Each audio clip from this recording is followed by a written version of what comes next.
The Gospel of Mark. Hello, welcome back to our study of the Gospel of Mark.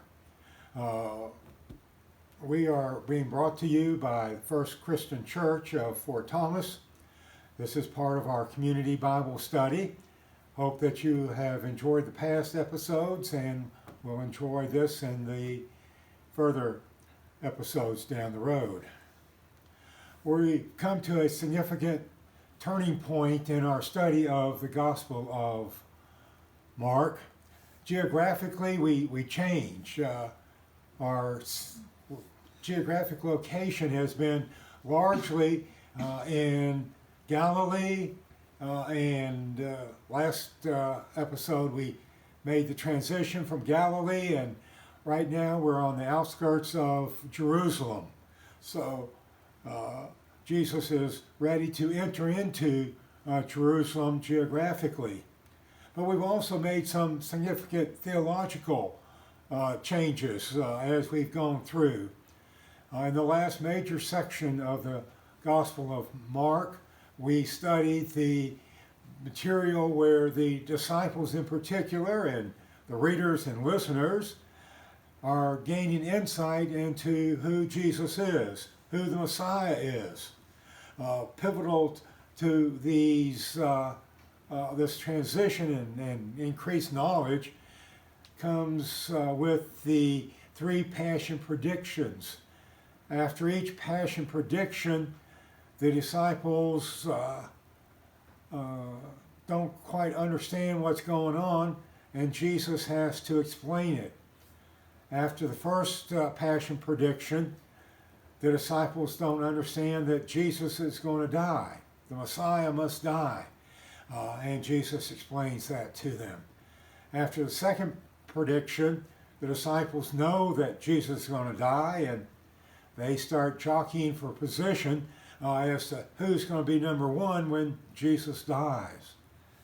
And Jesus uses this as an opportunity to explain what is important about discipleship.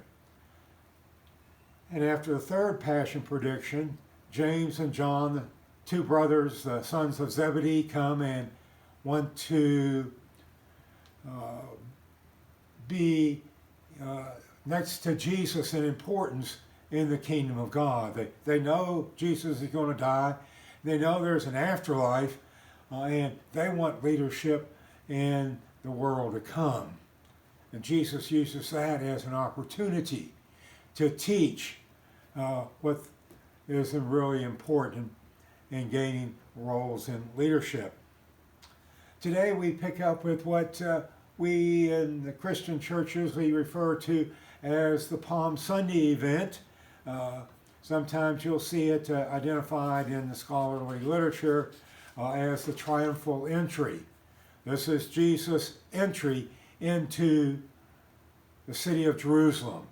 Remember, he comes riding on a colt into the town and receives the adulation of the crowds as he comes in. These events are understood in a couple of different ways by biblical students. The first see the triumphal entry as the fulfillment of prophecy. We see this prophecy in Zechariah and also perhaps in Psalms, where the coming Messiah, as it's understood, will come riding on a colt. And so Jesus comes in order to fulfill that prophecy, and the people cheer and give encouragement to Jesus as he comes along. Similar in vein and perhaps built upon the passage in Genesis, we see where the kings of God's people will come riding on a colt. We see that in Genesis chapter 49. The two can be variously linked together. Another different approach to understanding this triumphal entry is to understand it in the context of Rome. We think that the Gospel of Mark was written for the people in Rome, and this may reflect a tradition in Roman life that dates back long before Jesus. In the Roman tradition, conquering heroes would be rewarded, given a triumphant entry into Rome. Sort of like in our country, the ticker tape parade. If someone does something particularly fantastic, they get this honor, this parade, and the ticker tapes comes flowing down from the skyscrapers. Well, Rome didn't have skyscrapers and ticker tape, but they would allow the conquering heroes and the parade of booty that was captured and so forth to be paraded through the town as a way of honoring the conquering hero. And a number of scholars think that this is sort of the backdrop to what's going on, that Jesus is viewed as the conquering hero. Now, you got to ask the question, if Jesus is the conquering hero, who or what or how did he conquer?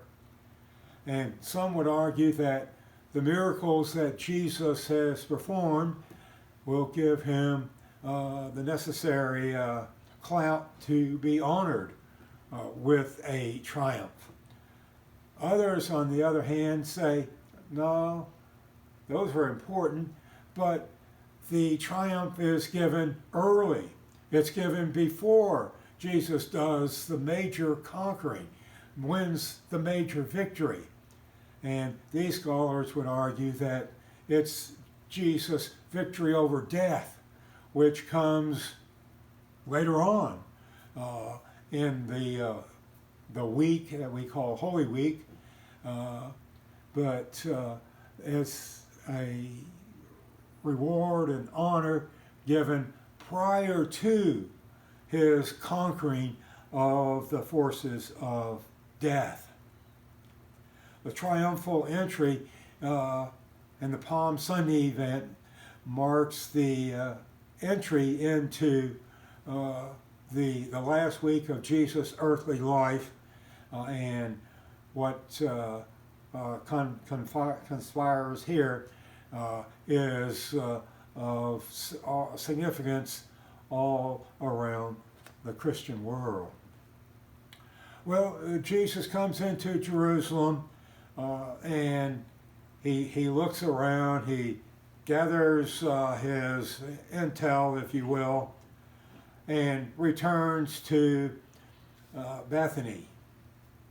Bethany was a small town located on the backside of the Mount of Olives from Jerusalem.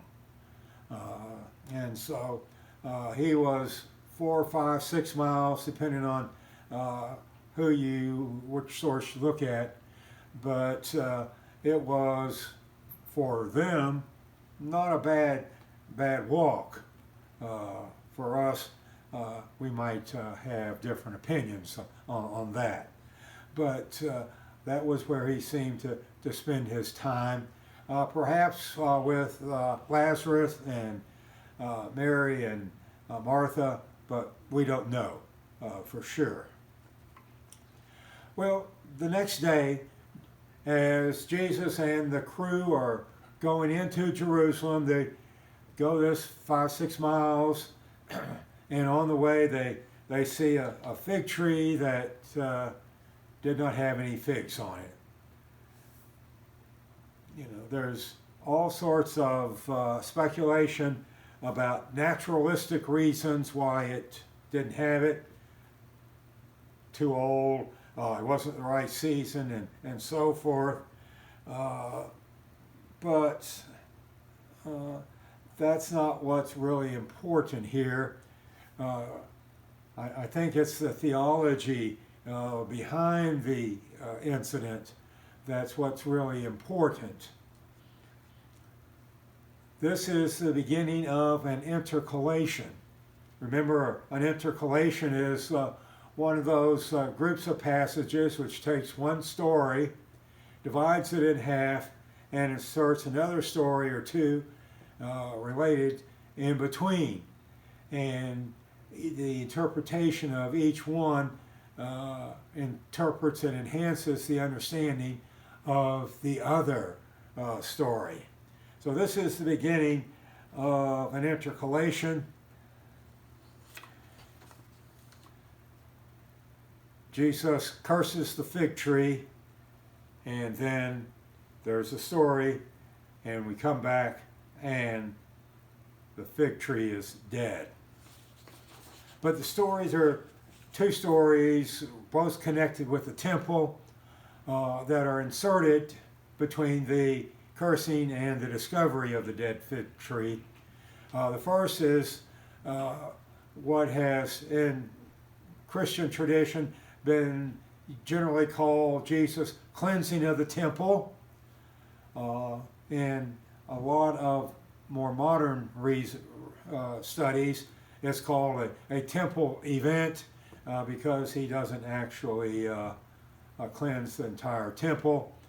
But in any case, it's one of the few stories that's told in Matthew, Mark, Luke, and John.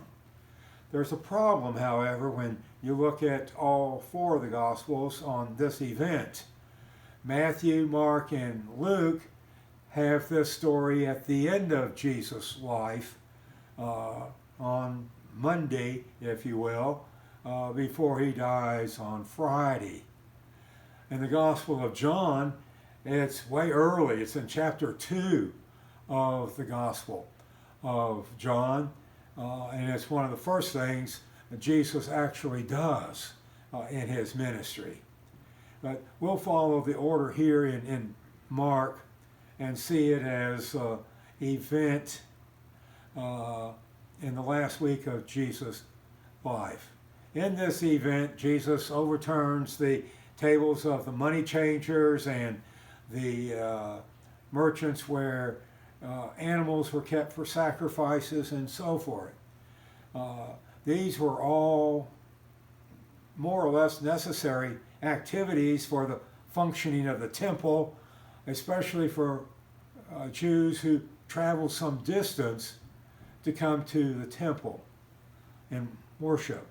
I mean, after all, if you lived in Tarsus like Paul did and you went to Jerusalem to worship, it would be pretty tough to take a lamb with you, or any other sacrificial animal.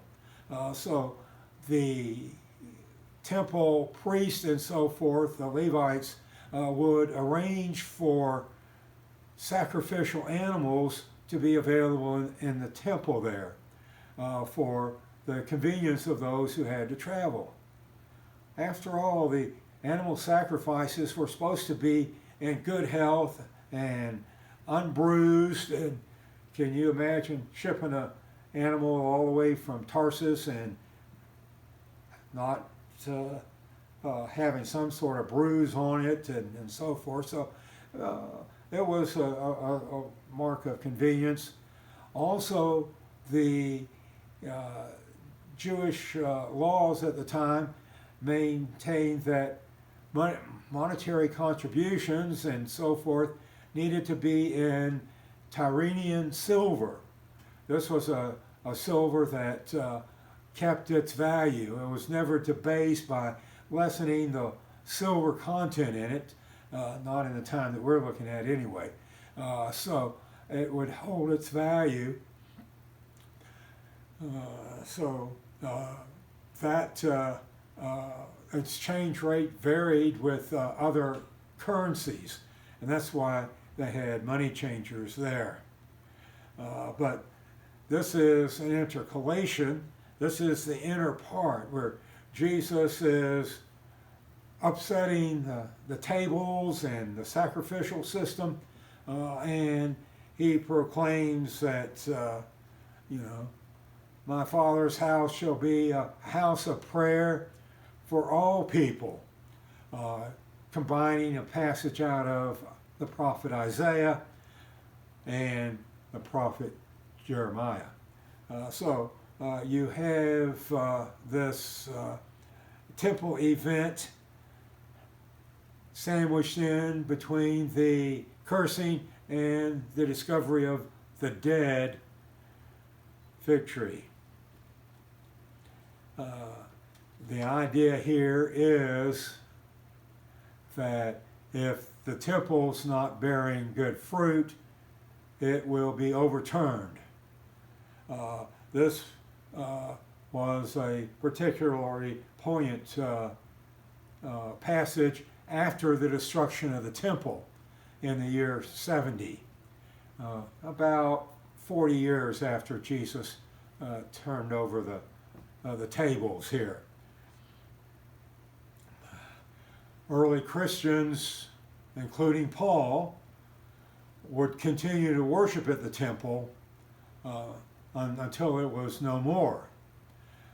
But after that, no one worshipped at the temple, not sacrificially at any rate. And Christians began to see the destruction of the temple as punishment on the Jews for the crucifixion of Jesus. Also included inside this intercalation, you have the chief priests and scribes conspiring to kill Jesus, overturning things in the temple, upsetting the temple routine, especially during an important time here. We're coming up on the festival of Passover. There were already thousands of pilgrims in the city and around the city, and this really, set back things in the temple. So the Pharisees and others have, long since indicated they were not happy with Jesus, began to actively plot ways to rid themselves of this troublemaker. Well, the scribes and the Pharisees are plotting to get rid of Jesus, and this plot is overturned in a way that would be completely misunderstood or not understood by the Pharisees involved in it. A plot to get rid of Jesus does end in his crucifixion, at least to the Pharisees, but Jesus was resurrected and brought life back into the community. And so we have that bit within the confines of the intercalation. In 11:20 and following, we have the discussion of Jesus and his disciples that, hey, the fig tree's dead, and this provides an opportunity for Jesus to teach more about faith. And he talks about how if you have faith to, have sufficient faith, and faith needs to be magnified by prayer, that you can take a mountain. They were on the Mount of Olives, around from Jerusalem when he was talking about this, and cast it into the sea.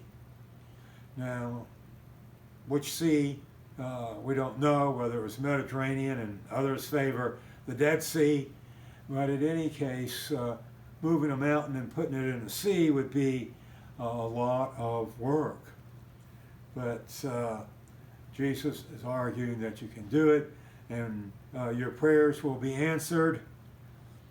And then in verse 26, you have this transition from the effectiveness of prayer to the idea of forgiveness.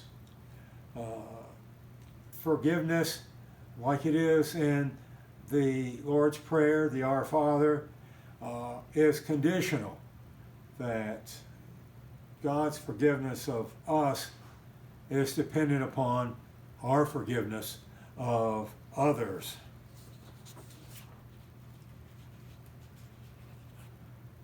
Then we enter another block of material where Jesus is at conflict.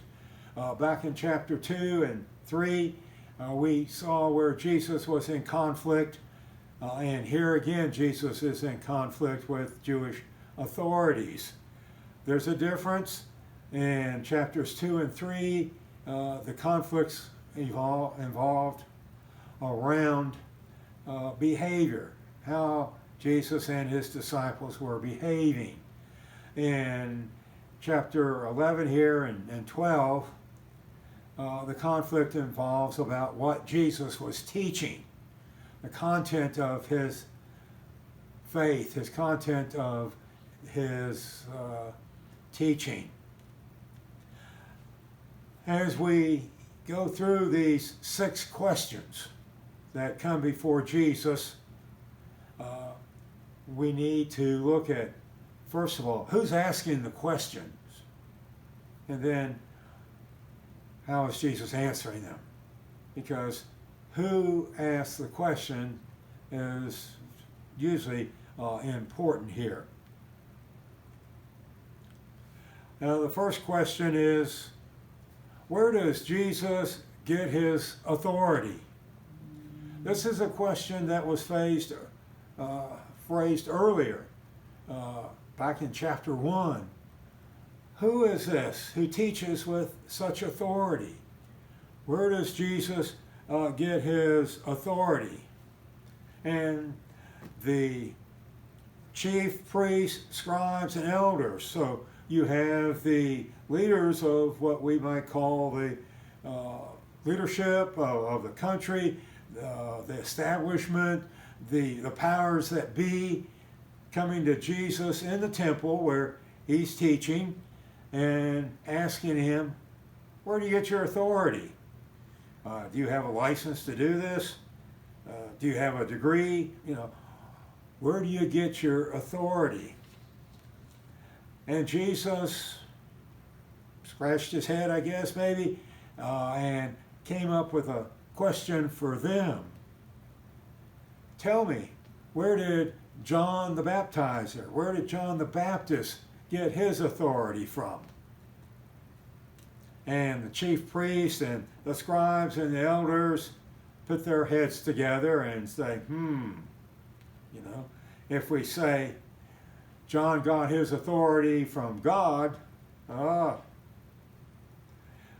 he'll say, why didn't you listen to what John was saying?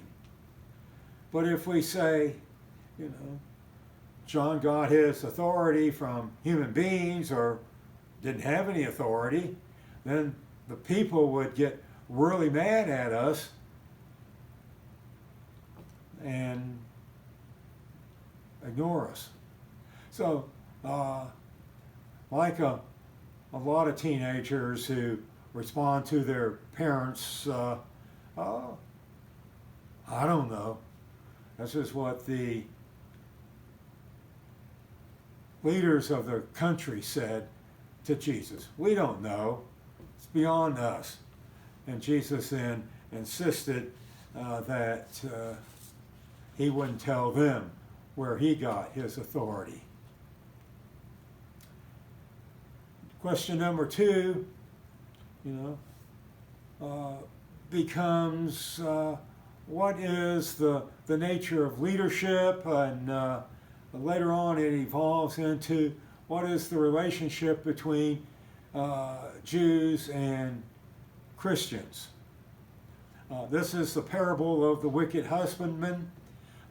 This is the story where the owner builds a nice vineyard and gets some tenants in there, and the tenants don't want to pay the rent, and when the servants come to kill them, when the servants come to collect the rent, they kill the servant, and eventually they kill the son, and the question is posed, what's going to happen now? In the context, it seems like Jesus was telling this parable against the Jewish leaders. If you go down to the end of the passage, they realize, who realized? The leaders of the country realized that Jesus was talking about them, that they are the wicked husbandmen. And so you'll see that interpretation sometimes. In the Christian tradition, this story has been taken out of context here, I guess, and used to understand the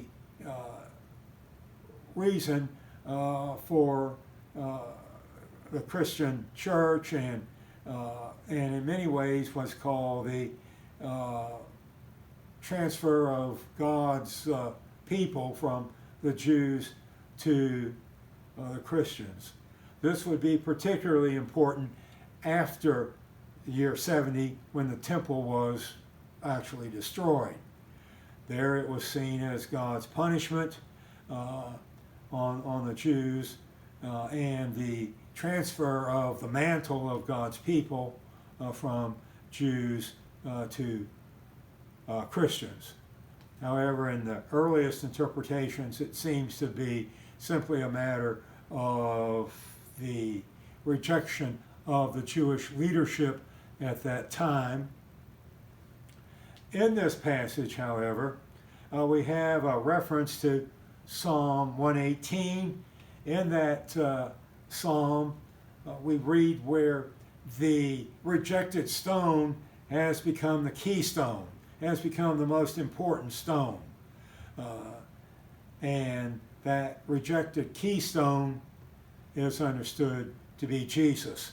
This is a passage, the passage out of Psalms is one that will be utilized in several other New Testament passages and in a lot of the early Christian writings and preachings and so forth.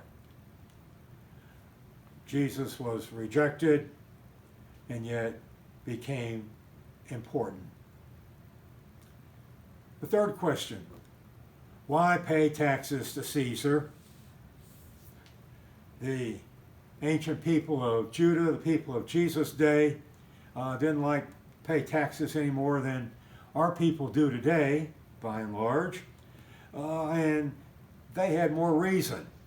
They didn't really have any say in the government, and taxes were often very arbitrary, and you have all sorts of dynamics playing in there which don't play into our traditional dislike of taxes.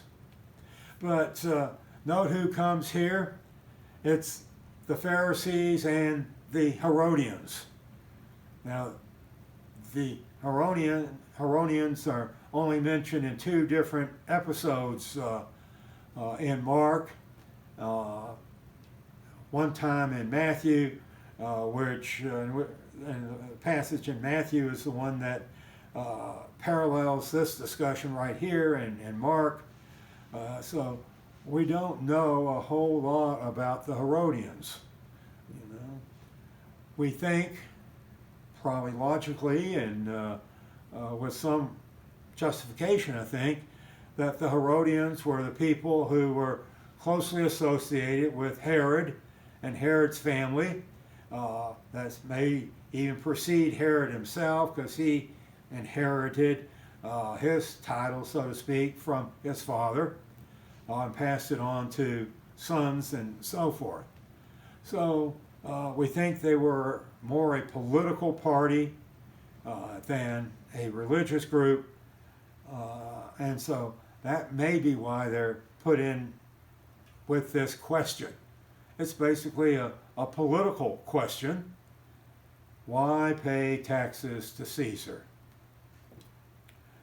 Well, Jesus understood right quickly that this was a trick question. He might get a lot of followers if he said, no way to taxes to Caesar, no taxes to the government. But that would entail a lot of pushback from the Herodians, who were in league with the Romans, and so forth. And this would provide an explanation, an excuse to use Roman law to get rid of Jesus. On the other hand, if he said, oh yeah, you ought to pay your taxes and pay them generously and happily and so forth, he'd have lost support from the people. So Jesus understood that it was a trick question, so he provides a trick answer, if you will. He asks for a coin, and they supply him with a coin, and Jesus asks him, whose image is this on this coin that you just gave me? And they said, Caesar's image. And Jesus takes this as the starting point for his answer. Well, give to Caesar the things that are Caesar's, and give to God the things that are God's. Of course, this completely sidesteps the fundamental issue: what belongs to Caesar, what belongs to God. Perhaps what Jesus might be pointing us toward is that on this coin, the image is that of Caesar's. On God's side, what things bear God's image? And when we think about ancient Israelite history, material in the Tanakh or the Old Testament, we find that human beings are in the image of God. So give to Caesar those things that have Caesar's image on it, i.e. money. Those things that have God's image on it, i.e. human beings, should give their lives to God. So we have that answer that's kind of tricky, but it's in response to a tricky question. Question 4. Question 4 comes from the Sadducees. The Sadducees, as a group, denied the possibility of an afterlife, of good and evil. When you die, and that's it for you. A couple Sadducees did not accept that, but by and large, as a group, they did. And so Sadducees came and asked him a question about the afterlife. And the question itself was designed to make fun of those who said there was an afterlife.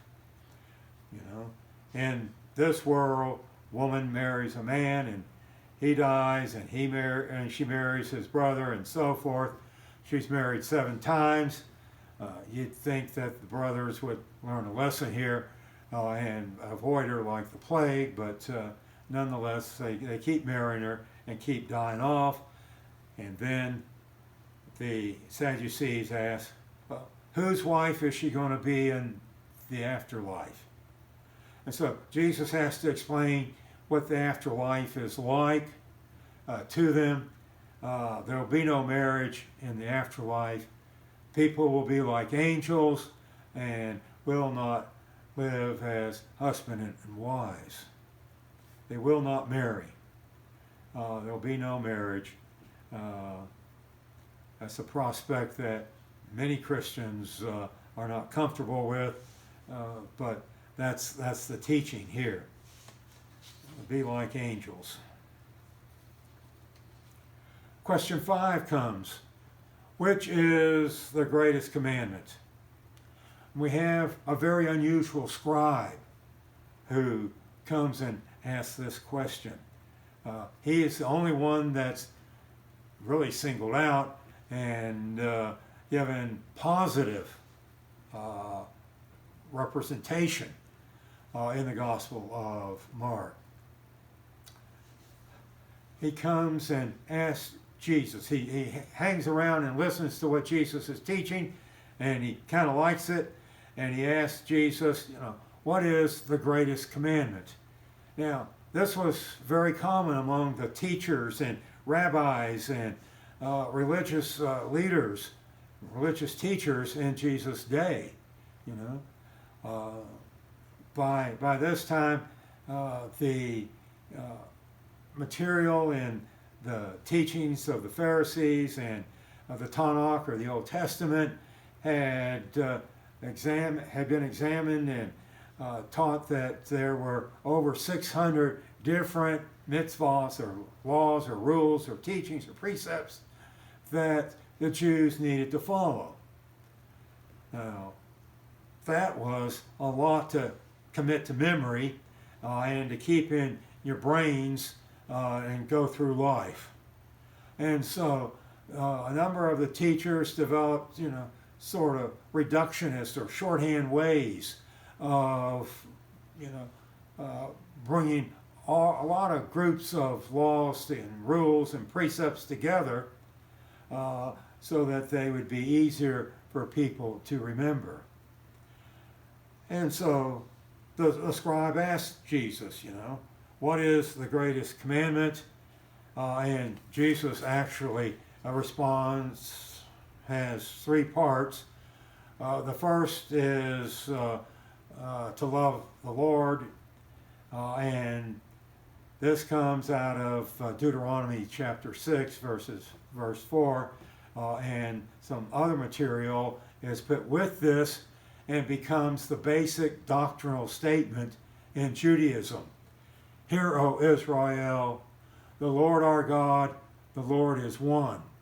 And so this fundamental doctrinal statement of Judaism is given in not the literal sense, not literally by Jesus, but in the same sense as the doctrinal statement known as the Shema in the Jewish tradition. Basic doctrinal statement. The Lord our God, the Lord is one.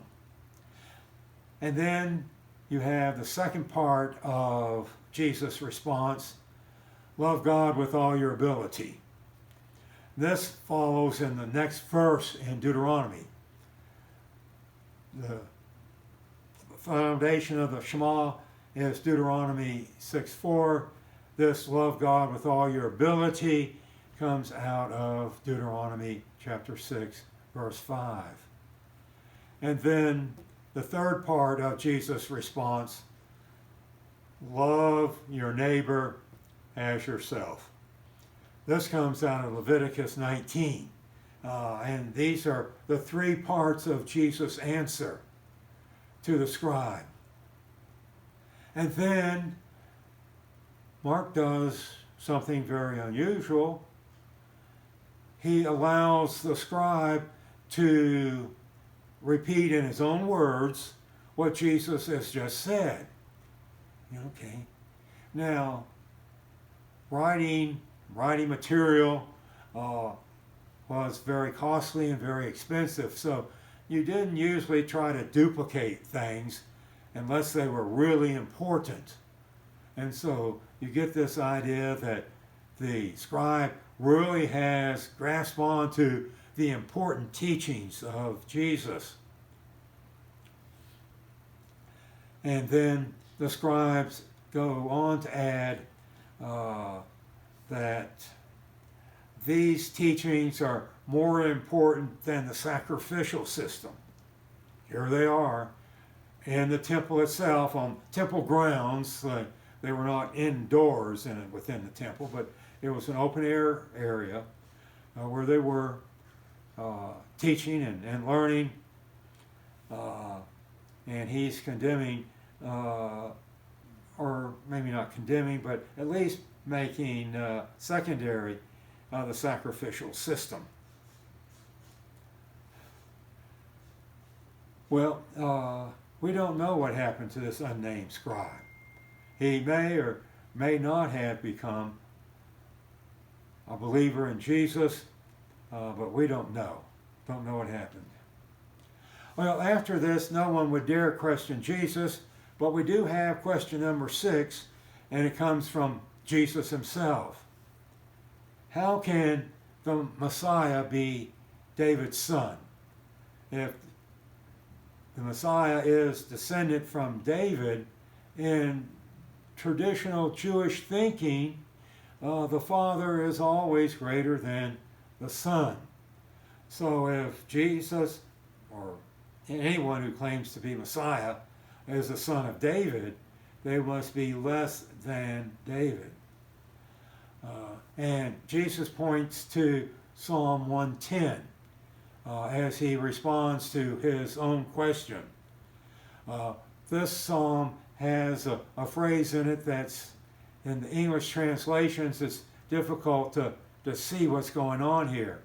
But the Lord said to my Lord.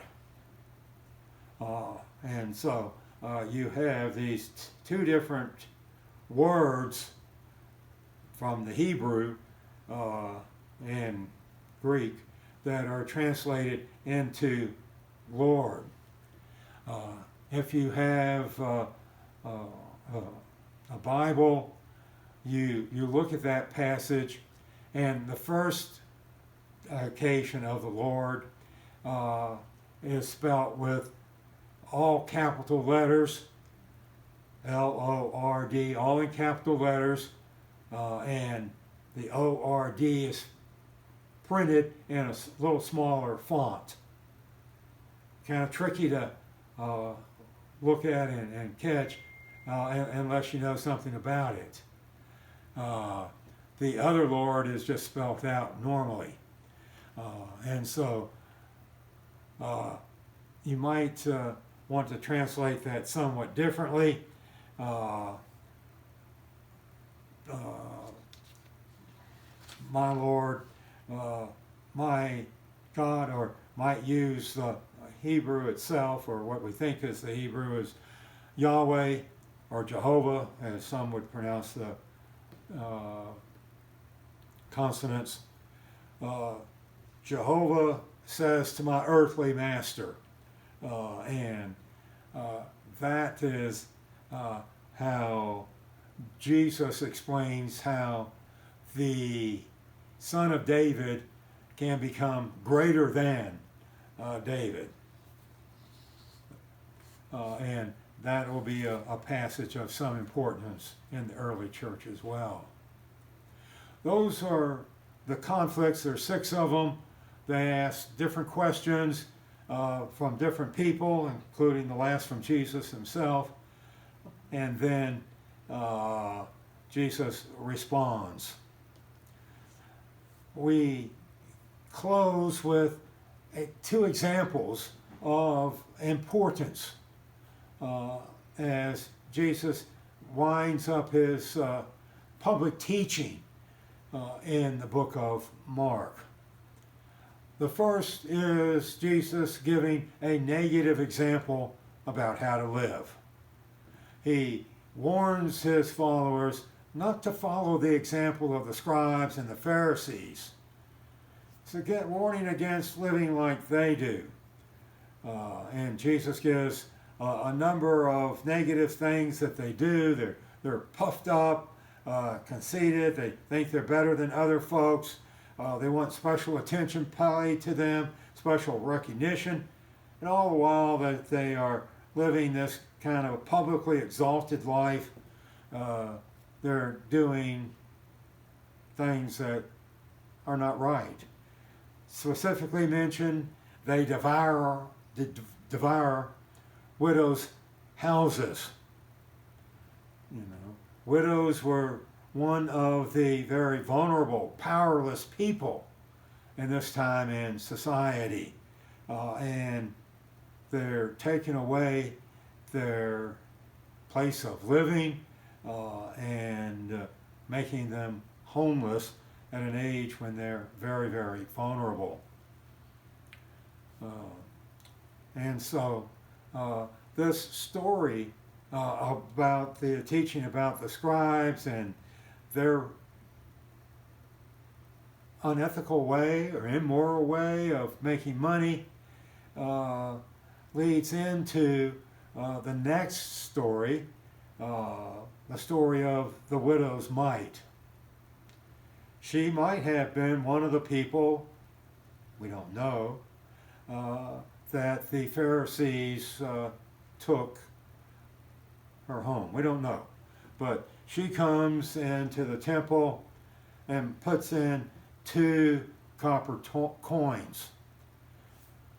One economic historian or guesser, I don't know what his qualifications were, said that these 2 copper coins would approximately be the value of the average worker's pay for 4 minutes of work.